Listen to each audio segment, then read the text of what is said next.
Good evening प्यारे बच्चों। चल रहा है मोशन पार्ट 3। आज मोशन पार्ट 1 हो गया, मोशन पार्ट 2 हो गया, आज है मोशन पार्ट 3। है बहुत ज़बरदस्त। आज मोशन पार्ट 3 में इस मोशन का दिल है, मोशन का दिल है, इक्वेशन ऑफ मोशन। आज हमारे 11th के बच्चे एक बिल्कुल नई मैथमेटिक्स से परिचित होंगे। कल इंस्टेंटेनियस वेलोसिटी, इंस्टेंटेनियस एक्सेलरेशन में परिचय कराया था डिफरेंशिएशन से। आज आपका परिचय होगा इंटीग्रेशन से। 2 दिन 2 अलग अलग बातें, मतलब एक भारी मैथमेटिक्स, कैलकुलस। कल धुआंधार डिफरेंशिएशन था, आज धुआंधार इंटीग्रेशन होगा। तो मोशन की इक्वेशन सबको आइडिया होगा कि मोशन की equations v = u + at। Class 9th में इसका डेरिवेशन भी हुआ था, जैसे तैसे करके, जैसे तैसे किया गया था। अब पता नहीं आज याद है कि नहीं याद है। और अगर कोई मेथड था भी और अगर वो आज याद भी है तो आज वो किसी काम का नहीं है, ये भी बता रहा हूँ। यही थी मोशन की तीनों इक्वेशन। आज के लेक्चर में इन तीनों डेरिवेशन का तूफानी एक्सप्रेशन है। ज़बरदस्त कंसेप्ट है, एकदम क्लियर होनी चाहिए आज, एकदम 100%। देखिए, वैसे केवल वीडियो बना रहा होता तो मज़ा नहीं आती। आप सब सामने बैठे हो तो आपके एक्सप्रेशन से मुझे पता लग जाएगा कि आपको समझ में आया कि नहीं। तो ये वीडियो भी बहुत अच्छी वाली होने वाली है। और लोगों के काम भी अगर जिनके आ जाए तो मालिक वीडियो देख के पीछे कमेंट कर देंगे। हाँ, सब्सक्राइब भी कर लेंगे। अरे वो तो करते रहते हैं, सब्सक्राइबर की कमी नहीं है, कर लेते हैं। हाँ, वही क्या, सब्सक्राइबर की कमी नहीं, वो करते रहते हैं। कुछ अनसब्सक्राइब भी बीच बीच में करते रहते हैं। तो सुनो, पहले हम इक्वेशन ऑफ मोशन, आज का टॉपिक है इक्वेशन ऑफ मोशन। यही है गति के समीकरण, इक्वेशन ऑफ। तो फर्स्ट वाले की बात कर रहा हूँ सबसे पहले। आज यहाँ कुछ लिखना नहीं है, कोई कथा किसी को बतानी नहीं है, केवल और केवल कंसेप्ट पर काम करना है, उसकी मैथमेटिक्स पर काम करना है, उसके डेरिवेशन पर काम करना है। श्रेया, हम लोगों ने कल का ताज़ा घटनाक्रम है, कल ही पढ़ा है। बचपन से v/t होता था, कल से dv/dt हो गया है। कल से एक्सेलरेशन क्या हो गया है, और कल से वेलोसिटी आपका dvs/dt हुआ है। कल का ताज़ा घटनाक्रम है। कल से जमाने पुराना s/t मॉडिफाई होकर ds/dt बना है, और कल ही आपका एक्सेलरेशन v/t से मॉडिफाई होकर dv/dt बना है। इसमें कोई संदेह, कोई परेशानी तो नहीं होगी, उम्मीद करता हूँ। तो आज ये एक्सेलरेशन का इक्वेशन मैंने यहाँ इम्प्लीमेंट कर दिया, कोई समस्या? अब अगर मैं इस इक्वेशन को आप सबके लिए थोड़ा एक स्टेप मैथमेटिक्स का ऐसे लिख दूँ, कोई परेशानी हो तो बताना। Cross multiplication Ujjwal, dv = a dt, बोलो।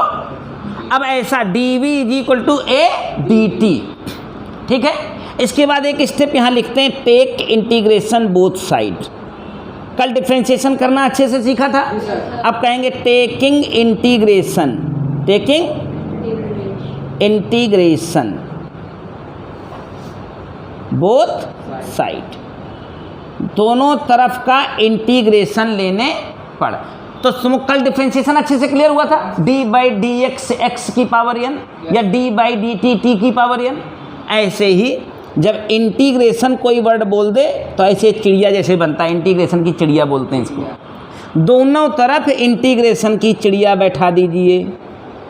उम्मीद करता हूँ ऐसे चिड़िया बैठाने में कोई दिक्कत, चिड़िया कहीं बैठा दिए तो पढ़ने लिखने वाले लोग जान जाएंगे बच्चा इंटीग्रेशन करना चाहता है। अब लिखा भी तो टेकिंग इंटीग्रेशन, दोनों तरफ इंटीग्रेशन ले रहे हैं, या टेक इंटीग्रेशन बोथ साइड, कुछ भी लिख दो, अंग्रेजी है। तो सुनो, आज से एक ठो फार्मूला सुन लीजिए। ये चिड़िया बैठी रहे तो इस चिड़िया का नाम है इंटीग्रेशन, और चिड़िया के अंदर केवल dv लिखा हो तो फार्मूला याद करो, आज से वो क्या हो जाएगा, dv = v। कहीं इंटीग्रेशन dw लिखा हो, कहीं इंटीग्रेशन ds लिखा हो, कहीं इंटीग्रेशन dt लिखा हो, ऐसे मैनी मोर, ऐसे। और एक सुंदर सा फार्मूला कल के फार्मूले की तरह, इंटीग्रेशन की चिड़िया बैठी हो x की पावर n हो तो dx हो। तो कल डिफ्रेंशिएशन किया था, पावर आगे आके एक कम करी गई थी। आज इंटीग्रेशन यानी चिड़िया बैठी है तो इंटीग्रेशन में क्या मिलेगा बाबू, की पावर n+1/, जो भी पावर लगी है उसमें एक नंबर जुड़ जाएगी और वही जो संख्या ऊपर आएगी वही नीचे डिवाइड में लिख दी जाएगी। उम्मीद करता हूँ छोटा सा इंटीग्रेशन का फार्मूले में कोई बहस का मुद्दा नहीं होगा। देखो, टेकिंग इंटीग्रेशन बोथ साइड बोल दिया आपने। हाँ, इंटीग्रेशन को जब डेफिनेट इंटीग्रल के फॉर्म में लिखते हैं तो इसकी एक अपनी लिमिट डिसाइड होती है, इसकी एक अपनी लिमिट। जैसे तुमको शायद याद होगा क्लास 9 से, जब कोई बॉडी मूवमेंट स्टार्ट करती है तो t = 0 काउंट होता है। अभी शुरू करेंगे ना तो यहीं से t = 0 काउंट होगा, तो उसकी वेलोसिटी को इनिशियल वेलोसिटी कहा जाता है। क्या कहा जाता है? और जब कुछ देर तक चल लेती है तो उसकी वेलोसिटी एक्सेलरेट होते होते u से बदल के v हो जाती है, इसे आप फाइनल वेलोसिटी कहते हो, राइट। तो देखो, ये किसका फंक्शन है? वेलोसिटी का फंक्शन है। तो वेलोसिटी का फंक्शन कहाँ से कहाँ तक वेरी करता है? u से v तक, इनिशियल से। और dt चिल्ला रहा है मैं टाइम हूँ। महाभारत देखे हो, कहता है मैं समय हूँ, मैं, हाँ ये टाइम है। तो टाइम हमेशा कहाँ से कहाँ तक जाया करेगा? ध्यान रखिएगा, ये dv मतलब ये बता रहा है कि मैं वेलोसिटी हूँ, तो वेलोसिटी हमेशा कहाँ से कहाँ तक जाया करेगी? u to v। ये dt बोलेगा मैं समय हूँ, ये कहाँ से कहाँ तक? पक्का? चलो, हमने कहा इंटीग्रेशन चिड़िया के अंदर dv लिखा हो तो उसका इंटीग्रेशन वक्त पर क्या मिलता है? v। क्या मिलता है? dv का इंटीग्रेशन v। फार्मूले याद हो गए? और जब ये लिमिट लगी हो ऐसे, ये लगी है ना, तो यहाँ एक बड़ा ब्रैकेट लगा करके ये लिमिट लोअर और अपर ऐसे ही लिख दी जाती है। जो यहाँ लिखा हो एज इट इज यहाँ छाप दिया जाता है। अब देखो, dt के रेस्पेक्ट में, जैसे कल हम लोग डिफ्रेंशिएशन जब कर रहे थे, d/dt 3t⁴ आया था, याद है? तो 3 को एज ए कांस्टेंट ट्रीट किया था, इसको बाहर कर दिया था और फिर इसके डिफ्रेंशिएशन में लिखा था 3 × 4t⁴ याद आ रहा है? तो वैसे ही t के रेस्पेक्ट में a जो है वो कांस्टेंट है, तो इसको उखाड़ के बाहर ले आओ। लो, अगर इसको आप उखाड़ के बाहर लगा देते हो यहाँ, तो चिड़िया के अंदर dt बचा है, तो dt का इंटीग्रेशन उज्ज्वल, और इस टाइम की लिमिट कहाँ से कहाँ तक? 0 to। अब सुनो, ये जो ऐसे ब्रैकेट बना करके कुछ भी अंदर लिखा हो और यहाँ कोई लिमिट लगी हो, जैसे u to v लिखा है ना, तो ये मैथ्स का ही फंक्शन है। ये बताता है कि upper limit minus lower limit, upper limit minus, तो यहाँ v की जगह अपर लिमिट मेरी v ही है। इसको सॉल्व करने का तरीका बता रहा हूँ मैथमेटिक्स में, और माइनस करके लोअर लिमिट है u। तो इसको ज़रा देखो, अपर लिमिट तो v की जगह v ही है और माइनस करके लोअर लिमिट करेंगे तो क्या? ये इसको सॉल्व करने या ओपन करने का तरीका है मैथमेटिक्स में। समझ में आ रहा है? या कोई कन्फ्यूजन का मामला तो नहीं है? ए तो अपने बिरादरी का था नहीं, बाहर बैठा है तब से बेचारा। और टी में अपर लिमिट क्या लिखी है बाबू? टी ए लिखी है, और माइनस करके लोअर लिमिट टी की जगह क्या लिखे जाएंगे? ज़रा इस इक्वेशन को रिजॉल्व करके रीसेट करके ज़रा अरेंज करो, क्या लिखा जाएगा? v = u plus, this is the equation number 1। उम्मीद करता हूँ बिल्कुल क्लियर होगा, किसी भी प्रकार का कन्फ्यूज़न नहीं होगा। हो तो बताओ, मैं दोबारा एक्सप्लेन कर दूँ, तिबारा चौबारा भी एक्सप्लेन कर दूँ। वैसे वीडियो बन रहा है, बैकअप मिल रहा है, कोई कन्फ्यूजन होता है एक बार वीडियो रिकैप करना अच्छा लगेगा। हम तो कहते हैं अभी लिखा भी ना जाए, घर में वीडियो एक बार देखना और तब इसके बाद इसका नोट्स रिकैप करके बनाना। एक बार कन्फर्मेशन भी हो जाएगा और तो दोबारा रिफ्रेश हो जाएगा, और फिर लिखेंगे तो लिखने के लिए क्या है, स्क्रीन पर रोक देना, इस जगह पर वीडियो तो रुक जाएगा ना, बाद में तो रुक जाएगा ना, रोक देना और इस वीडियो से स्क्रीन से इसको कॉपी कर लेना। ये फर्स्ट इक्वेशन उम्मीद करता हूँ बिल्कुल क्लियर हो गया होगा। इसको दुनिया में सबसे कठिन माना जाता है। जब आप इसको 9th में करते, मैं एक बार 9th वाला तरीका भी बता दूँ। जब आप क्लास 9th में इसको करते थे तो एक्सेलरेशन की डेफिनेशन देते थे, rate of change of velocity is called acceleration, यही तो होती थी। अभी वेलोसिटी u है, बाद में v हो जाएगी। अभी टाइम 0 है, बाद में t हो जाएगा। तो rate of change of velocity बचपन से एक्सेलरेशन हुआ करता था। इस t को यहाँ भेजते थे तो at = v - u और v = u प्लस, ये 9th में था। 9th में v = u + at डिराइव करने का ये तरीका था। 11th में आया वही है, लेकिन मेथड आप कैलकुलस हो गया है। लेकिन यही जब सेकंड डेरिवेशन आप क्लास 9th में जाते थे तो इसको कितनों याद कर लेते थे, आप घबरा जाते थे, भड़बड़ा जाते थे, सही बता ना। लेकिन आज मैं तुमको ऐसा मेथड बताने वाला हूं जो एकदम आपको डराएगा नहीं, एकदम टू द पॉइंट कराएगा। और ठीक है, फर्स्ट इक्वेशन तो मैं मानता हूं कि 9th का बच्चा आराम से कर लेता है, सेकंड में गड़बड़ाता है और थर्ड में तो बिल्कुल ही डूब जाता है, समझ ही नहीं आता है। लेकिन आज न पहले में डूबोगे न दूसरे में डूबोगे, और जैसे जैसे आगे बढ़ोगे वैसे वैसे वो एक्यूरेट होता चला जाएगा। तो ये इंटीग्रेशन वाला झमेला क्लियर है ना, बहुत ही सरल है, केवल 2 फार्मूलों के साथ चल रहा हूँ और कुछ नहीं करना, कोई नए फार्मूले इंटीग्रेशन में नहीं आने हैं। आप देखो सेकंड इक्वेशन की ओर जाते हैं। सेकंड इक्वेशन सबको पता होगा, s = ut plus half AT² है हमारा टारगेट, सही ना। आओ भैया, आज ही हमने ही पढ़ाया है, कल v = ds/dt, बोलो कल नहीं पढ़ाया था। Rate of change of displacement, जो इंस्टेंटेनियस वेलोसिटी का यही तो इक्वेशन लिखा गया था। तो आज इसको थोड़ा सा घुमाते हैं, ऐसे लिखने की इजाज़त मिलेगी, क्रॉस मल्टीप्लिकेशन। और अभी अभी ताज़े डेरिवेशन के हिसाब से जाएं तो v की जगह पर u + at लिखने की इजाज़त मिलेगी, ज़रूर देंगे आप।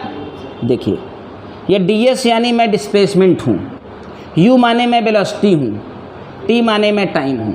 अब dt को अंदर मल्टीप्लाई करने की परमिशन दें तो हम कहेंगे ds = u dt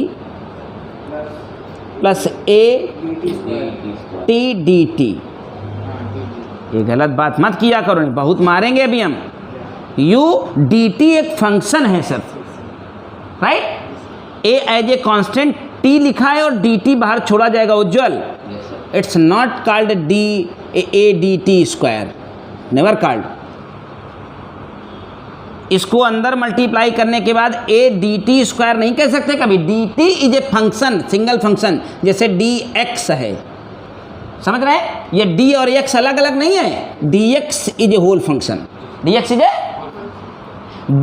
t में d और t अलग अलग टर्म नहीं है, dt इज द फंक्शन।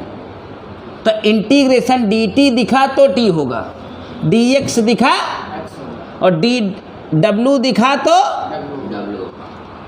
तो कभी भी ध्यान रखिएगा a dt और साथ में यहाँ t अगर लिखा था तो आप कभी भूल से भी इसे ये वाली कहानी मत बताइएगा, गलत हो गया ना वो। dt is a function, dx is a function, not a part of 2 alphabet d and x। dx is a whole function, dt dw dv और फुल फंक्शन। यहाँ तक कोई दिक्कत नहीं है। dt को अंदर बेशक मल्टीप्लाई करेंगे लेकिन dt अलग अलग नहीं है, dt है ये, सही है। तो u dt a as a constant, t as a function, dt, correct. अब देखो ये ds है, यस माने डिस्प्लेसमेंट, ये टाइम का फंक्शन है। तो मैंने कहा 3 चीज़ें आएंगी, उनको हमेशा याद रखिएगा।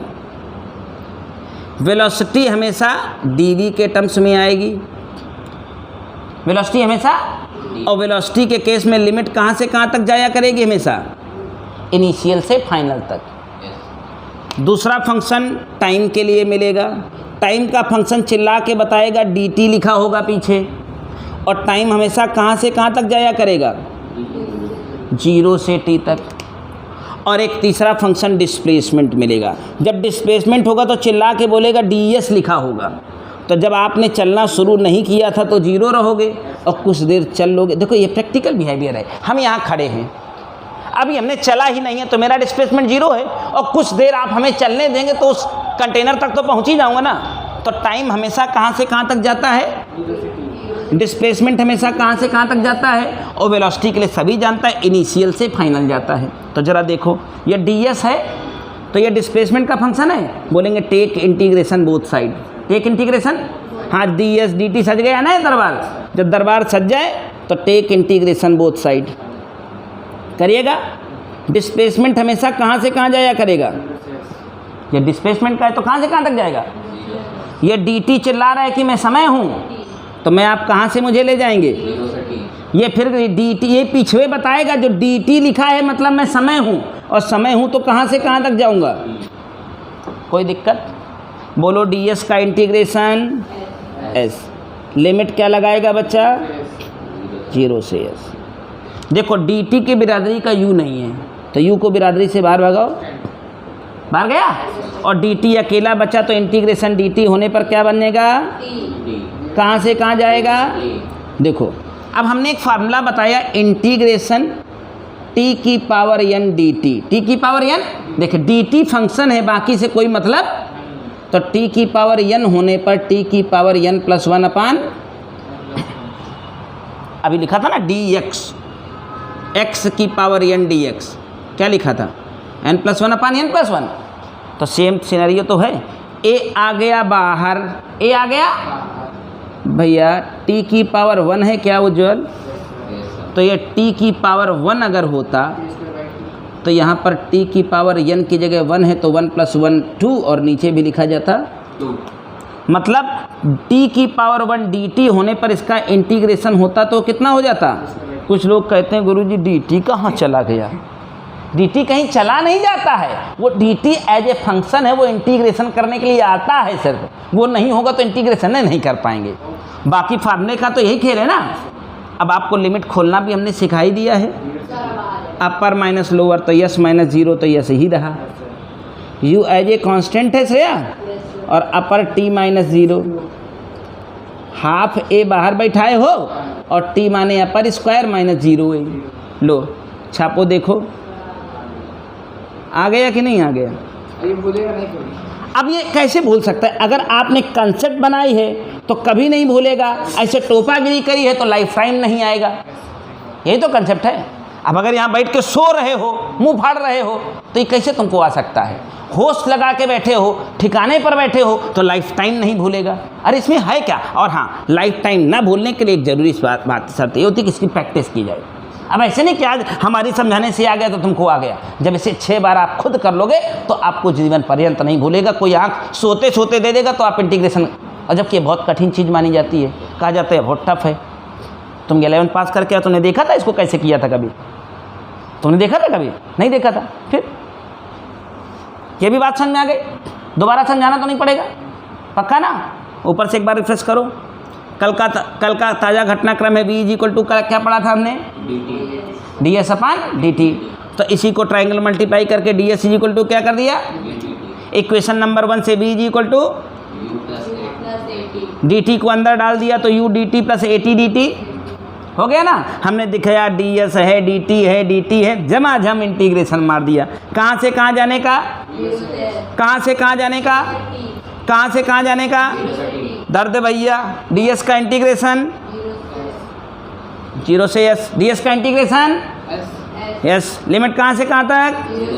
u as a constant D T अकेले बचा, डी टी का इंटीग्रेशन 0 से, अब ए बिरादरी का नहीं था, लेकिन इस जगह बच्चे कहते हैं गुरुजी ये t² / 2 कहाँ से आ गया? मैं नहीं लाया हूँ, ये फार्मूले ने ले आके दिया है। और फार्मूला इसके पीछे कौन काम कर रहा है? महान फार्मूला इंटीग्रेशन टी की पावर n डी टी। देखिए अगर टी की पावर n चुड़िया बैठी है, किसी काम का नहीं है, इसका कुछ नहीं कर सकते हो आप, लेकिन पीछे डी टी लिखा है तो ही ये टी की पावर n + 1 अपान n + 1 बनने का।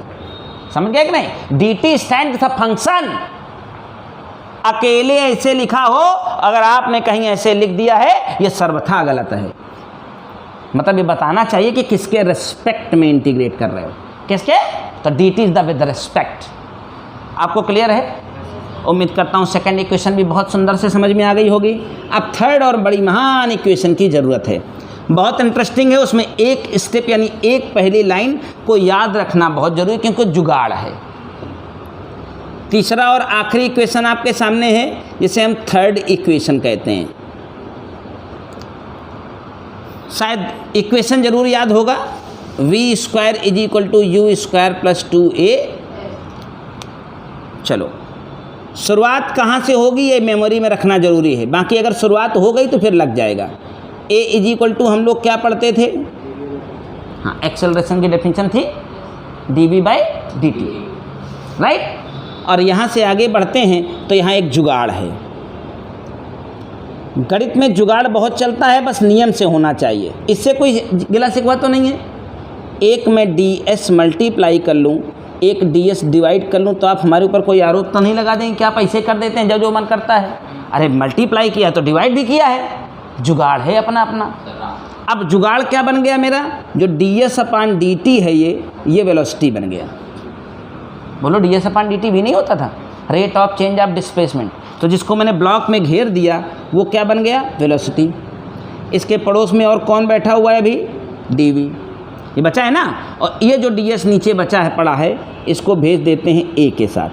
किसके साथ, a के साथ। मैं कोई गलत बात किया, एक जुगाड़ ही तो बता रहा हूँ कि ds से मल्टीप्लाई ds से डिवाइड। श्रेया हाँ, इसी ये भूलना नहीं है। इतना लिखने के बाद यही स्टेप 2 वाले कहो तो हम ये भी कह सकते हैं कि चलो रट लो भाई, ये तो सबको पता है। लेकिन अब ये मान लो भूल ही गया टाइम पर, तो बेइज्जती नहीं करवा दोगे हमारी।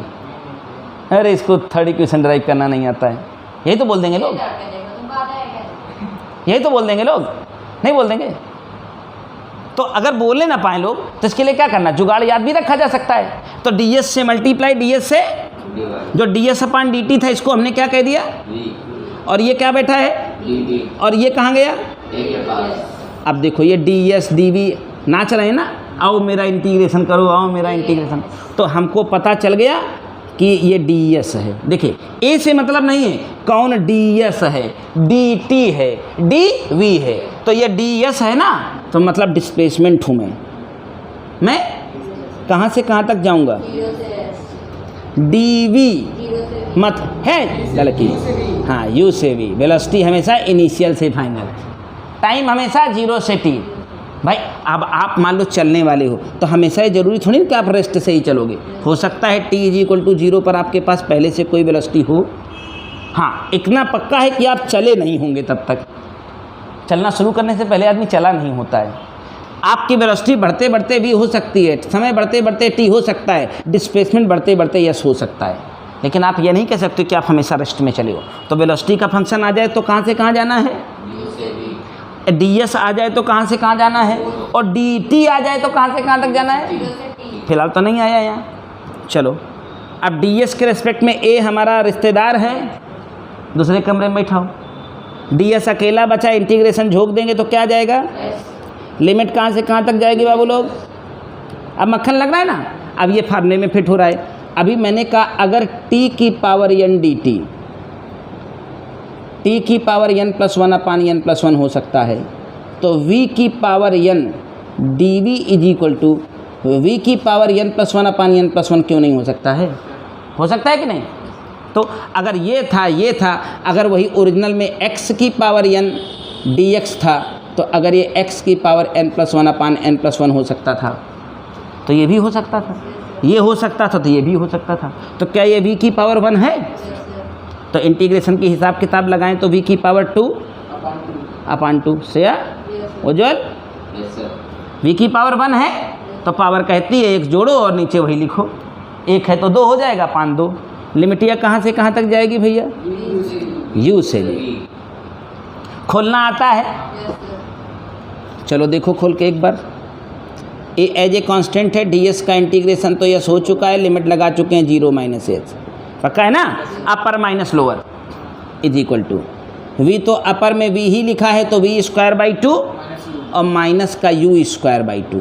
बस जगह पर इम्प्लीमेंट करना है, v की जगह पर पहले v और माइनस करके इस v की जगह पर u, अपर माइनस, बस जगह पर वो वैल्यू डाल देनी है। 2 LCM करो, यहाँ भेज दो, बोलो ये क्या हो गया, = इसको इधर भगा दिया जाए, v² = u² + 2as। यही होती थी तीसरी equation. This is the method of calculus. 11th के बच्चे के लिए पहाड़ है दोस्त, कई हजार दिनों का। आपके लिए रह गया क्या काम, क्या करोगे, इसका वीडियो एक बार अच्छे से 15-20 मिनट का बना होगा, ज़्यादा 25 मिनट का, हाँ वही कह उतने का बना होगा, मुझे पता है। इसके लिए सोचो, पढ़ाने के लिए कई बार जब ओपन लेक्चर पढ़ी होती है, क्लास खुली पड़ी होती है, तो 3 दिन लग जाता है यही डिफरेंस, यही मोशन की इक्वेशन सिखाते, और 3 दिन खूब कूटता हूँ। तुम्हें कल कूटना ना हो। कल ना कुटना हो तो क्या करोगे, बढ़िया से इसे 2 बार देख लोगे, चाहे एक ही बार देखना, लेकिन खुद से लिखना। और जब मैं कह दूं कि कल अगले दिन क्लास में आओ बोर्ड पर डिराइव करो, तो बोर्ड पर आना होगा आपको। हाँ, इसमें कोई एक्सक्यूज नहीं चलेगा। हर आदमी को मौका मिलने पर बोर्ड पर आकर के हम वहाँ बैठेंगे, आप यहाँ बैठेंगे, डेरिवेशन के लिए तैयार रहिएगा। पक्का? पक्का है ना? इसकी प्रैक्टिस किए बिना मत आना। अगर तुमको लग गया हो कि नहीं हमको बहुत अच्छे से आगे है, सचानंद सर ने बहुत अच्छा पढ़ा दिया, फिजिक्स में जादू है उनकी, तो गलत बात है ये। आपकी प्रैक्टिस में जादू है, हमारा तो काम है ये। हम नहीं ये करेंगे तुम यहाँ क्यों बैठे हो। मुद्दा है बहुत सिंपल सा, तुम ही आना चाहिए और ऐसे आना चाहिए कि तुम भी एक मास्टर हो। उम्मीद करता हूँ कंसेप्ट क्लियर है। एक मोशन की चौथी क्वेश्चन भी मेरा कीड़ा कुलबुलार है, मैं बता दूँ क्या उसको भी। हालांकि 3 ही ऑथेंटिक होती हैं, एक चौथी ज़बरदस्ती की है। बता दूँ, काम में आएगी, आगे न्यूमेरिकल में यूज में आएगा। वो ऐसे जनरल इन्फॉर्मेशन है, लेकिन मैं बता दे रहा हूँ क्योंकि बहुत थोड़ा छोटा वीडियो बन रहा है, तो चौथी इक्वेशन भी निपटा दूँ। 4th इक्वेशन है distance travel in tth second. Distance travel in tth second. tth जैसे हमसे, अब देखिए मैं थोड़ी सी बातें कर लूँ इसको बताने से पहले तो समझ आएगी ये क्या है। जैसे हमसे कोई कहता है एक बॉडी जिसकी इनिशियल वेलोसिटी 2 मीटर पर सेकेंड है या 10 मीटर पर सेकेंड है, कुछ भी दे दें, इनिशियल है माने u है, इनिशियल वेलोसिटी को u रिप्रेजेंट करते हैं, उसका एक्सेलरेशन 2 मीटर पर सेकेंड स्क्वायर है। 2 मीटर पर सेकेंड, बताओ 10 सेकेंड में कितना चली? 10 सेकेंड में। तो आप तुरंत हमें बिना समय गंवाए मोशन की सेकंड इक्वेशन लगाने का आदेश देंगे। आप देंगे कि नहीं देंगे? क्योंकि आप थर्ड और सेकंड इक्वेशन इसलिए, फर्स्ट इक्वेशन इसलिए नहीं बताएंगे क्योंकि आपको डिस्प्लेसमेंट चाहिए, नहीं चाहिए, और थर्ड इसलिए नहीं लगाएंगे क्योंकि फाइनल वेलोसिटी नहीं पता है। फर्स्ट इसलिए नहीं लगाएंगे क्योंकि आपको फाइनल वेलोसिटी नहीं पता है, हाँ डिस्प्लेसमेंट उसमें नहीं है। तो यही एक तरीका है ना। तो बॉडी इनिशियल वेलोसिटी कितनी बताई गई है, कितनी देर का कार्यक्रम है, एक कितना बताया है। तो वो तो जब आप इस चैप्टर को हमारे साथ लगाओगे तो लगाते लगाते आइडिया हो जाएगा कि किस क्वेश्चन में कौन सा समीकरण बैठा दें। उज्ज्वल कितना चली? 10 मीटर पर सेकेंड से स्टार्ट करने वाली बॉडी जिसमें 2 मीटर पर सेकेंड स्क्वायर का एक्सेलरेशन मौजूद था, 10 सेकेंड में टोटल कितना ट्रैवल कराई? 200 मीटर। लेकिन मैं आपसे कहता 10वें सेकंड में कितना चली, तो 10 सेकंड और 10वें सेकंड में अंतर है कि नहीं? मैंने कहा 10 सेकंड में कितना चली, तो फार्मूला डाल के बता दिया 200 मीटर। तो 200 मीटर कहाँ से कहाँ तक की डिस्टेंस है? यहाँ से यहाँ तक। लेकिन मैंने एक शब्द बोला 10वें सेकंड में कितना चली, तो 10 सेकंड और 10वें सेकंड में अंतर है कि नहीं? एक वर्ड है 10 सेकंड। 10 सेकंड यानी टोटल यहाँ से लेकर यहाँ तक, और 10वां सेकंड कौन सा है?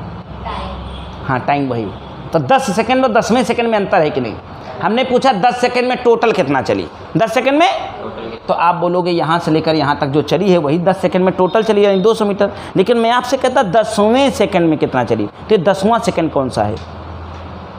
यानी जहाँ 9 सेकंड ख़त्म हो गए, जहाँ 9 सेकंड, उसके बाद जहाँ 10वां सेकंड चालू हुआ उसमें कितना चली। तो इसके पहले 9 सेकंड में यहाँ तक कुछ चल गई होगी, तो 10वें सेकंड वाली तो यही डिस्टेंस होगी ना केवल।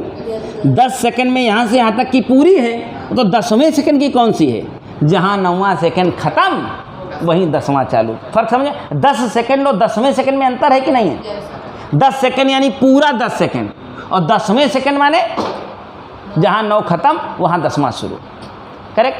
तो अगर हमसे कोई कहता कि 10वें सेकंड में कितना चली है, तो एक छोटा सा काम करते, 10 सेकंड में टोटल डिस्टेंस मिल गई, उसमें 9 सेकंड में चली गई डिस्टेंस को हटा देता। 9 सेकंड में चली गई डिस्टेंस को, तो 9 सेकंड में कितना चली, तो S is equal to ut plus half at square दोबारा लगाएंगे।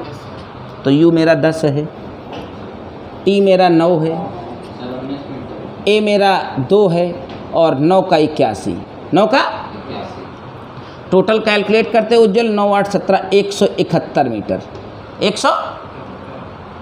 29 मीटर। हमारा जवाब होता 19 नहीं 29। हाँ ये 171 हुआ, 9 8 17 171 हुआ, 171 और ये 200 चली थी पूरी यहाँ से यहाँ तक। 9 सेकंड में 171 चली और 10 सेकंड में पूरा 200 चल रखी थी, तो 200 में 171 घटा दे तो 29 है ना बचेगा। तो 10वें सेकंड में कुल कितना चली? 29 मीटर। सुना कि नहीं? तो अब क्या है कि ये नौटंकी बहुत हो जाती है इसमें, तो इस नौटंकी को एक फॉर्मूले से रिजॉल्व करने के लिए वो चौथा इक्वेशन आ जाता है। आप समझ रहे हैं ना? अब देखना इसी क्वेश्चन को मैं वेरीफाई करूंगा, पहले इक्वेशन ड्राइव करने दीजिए। ये क्लियर हो गया ना मामला? क्या है 10वां सेकंड 7, अब कोई कहते 7वां सेकंड, तो ये क्या है? हाँ 7 सेकंड में 6 सेकंड का घटा दे, नॉर्मल तरीके से निकल जाएगा मोशन की सेकंड इक्वेशन से। कोई कहते 9वें सेकंड में कितना चली, 9 में 8 घटा दें। कोई कहते 12वें सेकंड में कितना चली, तो 12 में 11 घटा दें, यही ना। तो अब ये घटाने वाला मामला खत्म करके एक समीकरण की तरफ चलते हैं। सुने, हमारी बॉडी टोटल t सेकंड में कितना चलती थी? ut plus half at², equation number 2 बोलो। तो उससे एक कम सेकंड यानी t-1 सेकंड का निकाल लें। u t की जगह बाबू लोग हाफ a, अच्छा लग रहा है। अभी मैंने 10 सेकंड में 9 हटाए थे, तो t में मैं t-1 हटाऊंगा और क्या करूंगा? अरे जैसे 10वें में 9वां हटाया तो 10वें का पता चला, 12वें में 11 हटाया तो 12वें का पता चला, 7वें में 6वां हटाया तो 7वें सेकंड का पता चला। तो t वें सेकंड का पता करें, t में t-1वां तो हटाएंगे। अब इसमें से इसको घटा दें तो distance travel in tth second, distance travel in हाँ tth 10वां बोलते हैं 10th में पढ़ते हैं, 9th में पढ़ते हैं, ऐसे tth में पढ़ते हैं। किसमें? 12वां बोलते हैं, 14वां 12th, तो tth नहीं बोलेंगे आप इसे। आप t समझ आइए ना, लिख दो। तो इसमें इसको घटाने का कार्यक्रम शुरू करें। घटाते हुए पगलाएं नहीं, इत्मीनान से घटाएं, होशो हवास से घटाएं, और कोई तोप नहीं चलवा रहा हूँ। ये तो ऐसे लिखा जाएगा, इसे माइनस करना होगा, तो माइनस ut बोलो। ये माइनस अंदर जाएगा तो माइनस करने में प्लस बन जाएगा। श्रेया ये माइनस हो रहा है कार्यक्रम, इसमें माइनस का a हाफ a t-1 का होल स्क्वायर। अरे इस इक्वेशन में इक्वेशन माइनस चल रही है, तो ut गया, u बचा, इन दोनों में हाफ a कॉमन है, हाफ a बचा है ना। ब्रैकेट में आइटम बचा है t², माइनस बचा है यहाँ ये t-1 का होल स्क्वायर खोल डाले, t² +1 करते तो माइनस का 1 हो जाता, और माइनस 2t बनता तो प्लस का 2t नहीं हो जाता। श्रेया जल्दी हो गया क्या थोड़ा? t² यहाँ है बाबू, और माइनस करके ये t-1 का होल स्क्वायर है। तो अब इसका होल स्क्वायर खोल ही तो रहा था, तो माइनस साइन यहाँ लगा था तो थोड़ा अलर्ट हो गया। इसका होल स्क्वायर खोला तो क्या आया? t² + 1 - 2t। बोलो, अरे हो मार देंगे, मर जाएगी। अब माइनस करेंगे ना, अब इस माइनस साइन को अंदर जाने देंगे तो ये माइनस हो जाएगा। अब ये क्या हो जाएगा? प्लस। नहीं समझे? तो ये उड़ गए। अरे हो गया होल स्क्वायर। अगर ऐसे समझ में ना आए तो दूसरा तरीका लगा दो। ये a² - b² है, एक ब्रैकेट में a + b बोलो, और दूसरे ब्रैकेट में a - b, यही तो रहेगा। वो तो 1 ही हो गया, तो ये 2t-1 नहीं हुआ। और इधर से देखो, इसको काट डालते तो 2t-1 नहीं बचता। तो ये वो महान फार्मूला है, अभी वेरीफाई भी कराता हूँ। Yes tth = u + half a Ujjwal 2t-1। उसी न्यूमेरिकल को वेरीफाई कर लें 10वें और 9वें वाले का कर दें। इसे फार्मूला रख के 29 आया था आंसर, इससे भी आंसर 29 आना चाहिए। u मेरा 10 था उस क्वेश्चन में, a मेरा हाफ था उस क्वेश्चन में, था ना?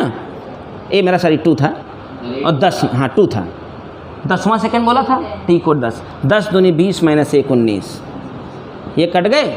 19 और 10 कितना हुआ? 10 सेकंड में 9 सेकंड की डिस्टेंस हटाई थी तब भी 29 आया था, और डायरेक्ट फार्मूला डाला, दिस इज वेरीफाइड। तो यही है फार्मूलों का जादू, यही है कि तुम्हारी कंसेप्ट क्लियर होनी चाहिए। फिजिक्स में अब लोड नहीं डालना है खोपड़ी के ऊपर, प्रैक्टिस क्लियर हो। कंसेप्ट जब तक क्लियर ना हो आगे मत बढ़ो कि ये क्या हो रहा है। कहीं गणित समझ में ना तो मुझे टोको कि हमें समझ नहीं आ रहा है क्या कर रहे हैं आप। हमने कुछ किया नहीं, इसको इसमें घटाया है। अब घटाना थोड़ा मैंने तूफानी कर दिया, तो अपने लेवल से घटा लेना, घटाने तो है। इसको इसमें सब्सट्रैक्ट करना है तुम अपने हिसाब से घटा लो जो तुम्हें समझ आ जाए। हमने हमारे लेवल से घटाया, तुम अपने लेवल से घटाओ। तो मेरे ख्याल से चौथा इक्वेशन भी क्लियर हो गया। अब एक लेक्चर का मोहताज है चैप्टर, लेकिन वो लेक्चर बहुत शानदार होगी। वो लेक्चर ग्राफ को लेकर के है, position time, velocity time, acceleration time. आखिरी कंसेप्ट इस चैप्टर की आखिरी एक लेक्चर में आएगी। फिर अनलिमिटेड न्यूमेरिकल 10 दिन चलेंगे। हाँ, उससे पहले ख़त्म ही नहीं होंगे, तुम लगा ही नहीं सकते हो। 250 न्यूमेरिकल, जितनी क्लास 10th में एक तुमने पूरे नहीं लगाए उतने इस चैप्टर में अकेले न्यूमेरिकल हैं। 10th में 250 न्यूमेरिकल टोटल नहीं होते हैं, इस चैप्टर में अकेले हैं। इस चैप्टर में अकेले हैं उतने न्यूमेरिकल 250। कहो तो दिखा दूँ अभी डरा नहीं रहा हूँ, लेकिन लग जाएगा सब। तुम्हारी हिम्मत से लगेगा, तुम्हारी वजह से लगेगा, मेरी वजह से नहीं लगेगा। तुम लगाओ, हम कितने बता देंगे तुम्हें? मान लो 10 दिन लगाएंगे, रोज़ 10 के हिसाब से 100 हम बता देंगे। लगाने तो 250 है ना। जब तक तुम अपना एफर्ट नहीं लगाओगे, तुम अपना प्रयास नहीं करोगे, तब तक वो सवाल लगाए नहीं जा सकते हैं। तुम सोचोगे नहीं हमारे बताने से सब आ जाएंगे, ऐसा हम अपना पूरा प्रयास करेंगे, लेकिन लगाना तो तुम्हें पड़ेगा ना। मैंने 10 दिए और तुम पीछे का टांग खींच रहे हो, 5 लगाए, 2 लगाए, तो कभी नहीं खत्म होगा। लेकिन मैंने 10 लगवाए, तुमने भी चढ़ करके 10 और लगा लिए, तो हो सकता है 7 दिन में ख़त्म हो जाए, और नहीं तो हम बैलगाड़ी की तरह घसीटे रहेंगे 10 दिन और, है कि नहीं। बहुत आगे 5वां चैप्टर पढ़ाने लगे, तीसरा चैप्टर शुरू है हमारा।